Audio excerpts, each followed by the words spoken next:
এরকম কী অবস্থা? আশা করি সব ভালো আছেন। তো আজ যে বিষয়টা সেটা হলো লিফটের আসলে ইমার্জেন্সি সুইচ, ইমার্জেন্সি কাজ লক সম্বন্ধে। তো আমি যদি বলে তাহলে আমাদের হলো যে এটা হলো লিফটের সুইচ আপ এবং ডাউন উপরে নিয়ে যাওয়ার জন্য আমরা এর এই বাটন ইউজ করবো, নিজের জন্য এর বাটন করবো এবং এটা ইমার্জেন্সি সুইচ।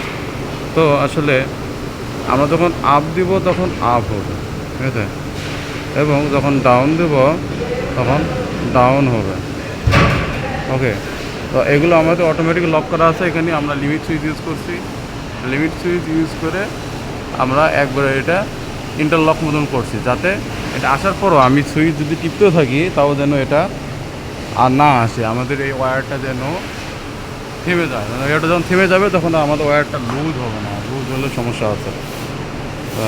সেজন্য আমরা ইয়ে করবো। তো নেক্সটে আমরা ভালো করে দেখাচ্ছি আপনাদের কী করলে জিনিসটা কেমন করে রানিং হয়, কেমন করে ডাউন হয়। এবং ইমার্জেন্সি সুইচ আমাদের ইন্ডিকেটর আমরা লাগাইছি।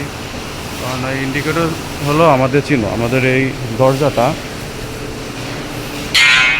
দরজাটা যখন ওপেন করবো তখন ইমার্জেন্সি সুইচ বাজবে, তখন আমরা বুঝবো কি যে দরজা লক আছে, তখন তাহলে আমাদের গেটটা এই লিফটটা উঠবে না।